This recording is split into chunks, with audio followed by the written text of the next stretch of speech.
Assalamualaikum warahmatullahi wabarakatuh.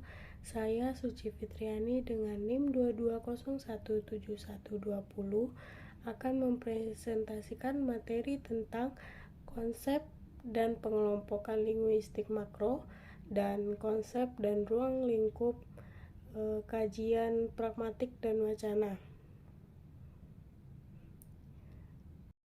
Konsep linguistik makro.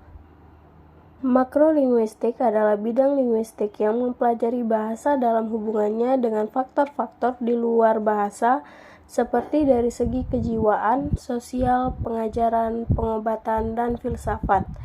Kajian makrolinguistik secara eksternal itu dibagi menjadi dua bidang, yaitu bidang interdisipliner dan bidang terapan. Pengelompokan linguistik makro. Pengelompokan linguistik makro interdisipliner mencakup A. Sosiolinguistik, yaitu kajian interdisipliner yang mempelajari hubungan dan pengaruh budaya terhadap cara suatu bahasa yang digunakan. B. Psikolinguistik, yaitu kajian interdisipliner yang mengkaji hubungan bahasa dan mental, termasuk bagaimana manusia berproses mendapatkan dan menggunakan bahasa itu sendiri. C. Antropolinguistik, yaitu ilmu yang mempelajari manusia dan kebudayaan secara menyeluruh. D. Stilistika, yaitu ilmu yang mempelajari bahasa yang digunakan dalam bentuk-bentuk karya sastra. E. Filologi, yaitu ilmu yang mempelajari bahasa dalam sumber-sumber sejarah yang ditulis yang merupakan kombinasi dari kritik sastra, sejarah, dan linguistik. F. Filsafat bahasa, yaitu ilmu gabungan antara linguistik dan filsafat. G. Dialektologi, yaitu ilmu yang mengkaji perbedaan-perbedaan isolek. H. Neurolinguistik, yaitu kajian yang berupaya memahami kerja otak untuk memproses kajian berbahasa, sebagaimana psikolinguistik, hanya saja fokusnya berbeda. I. Paleografi, yaitu ilmu yang mempelajari bahasa dalam kaitannya dengan pendeskripsian tulisan-tulisan kuno, terutama berasal dari abad pertengahan. J. Semiotika, yaitu ilmu yang mempelajari bahasa dengan simbol atau lambang. Pengelompokan linguistik makro dalam bidang terapan yaitu 1. Linguistik medis, bidang linguistik terapan yang mencakup cacat bahasa dan sebagainya. 2. Linguistik edukasional, dikenal dengan nama linguistik pedagogis. 3. Linguistik forensik, yaitu digunakan untuk menyidik kejahatan yang sebagian pembuktiannya berupa data bahasa. 4.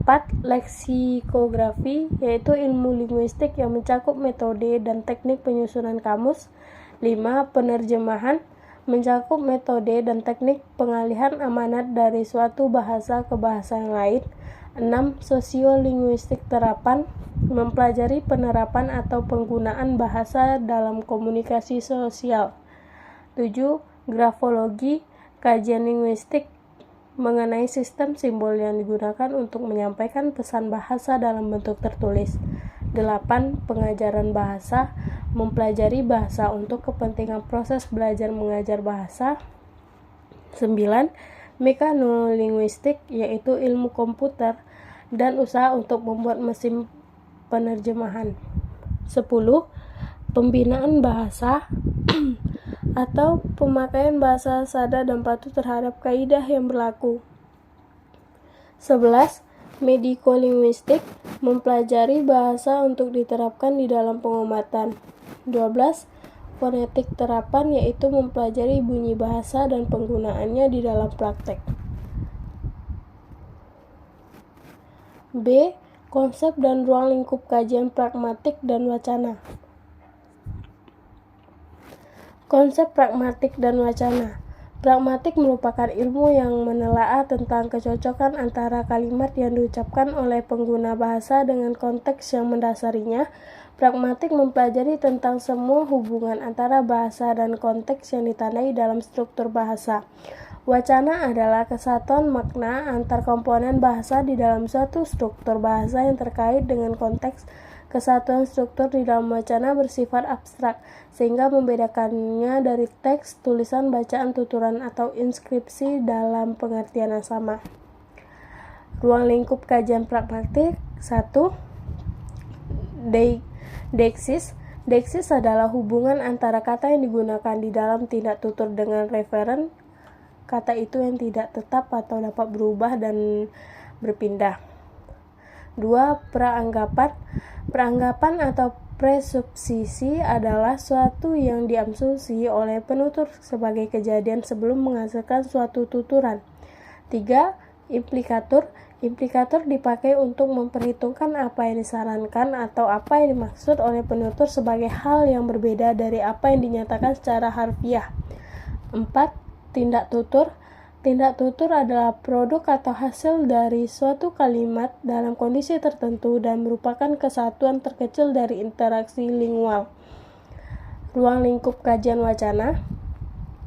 Ruang lingkup analisis wacana, selain merujuk pada wujud objektif paparan bahasa berupa teks, juga berkaitan dengan dunia acuan, konteks dan aspek pragmatik yang ada pada penuturan maupun penanggapan adalah keterkaitan dengan unsur luar teks. Dalam kaitannya dengan unsur luar teks, masalah yang dibahas meliputi 1. Implikatur, yaitu berkaitan dengan konvensi kebermaknaan kata-kata dalam pertukaran tanggapan. 2. Praanggapan, anggapan dasar dan pola penautan proposi dalam kalimat baik dihadirkan atau tidak untuk memahami suatu paparan bahasa. 3. Referensi, yaitu pengertian yang dikembangkan penutur dalam paparan bahasanya sesuai dengan hal yang diacu. 4. Inferensi, yaitu bentuk pengambilan kesimpulan oleh penganggap sewaktu memahami suatu paparan bahasa. Sekian materi yang dapat saya sampaikan, terlebih dan terkurang saya mohon maaf. Assalamualaikum warahmatullahi wabarakatuh.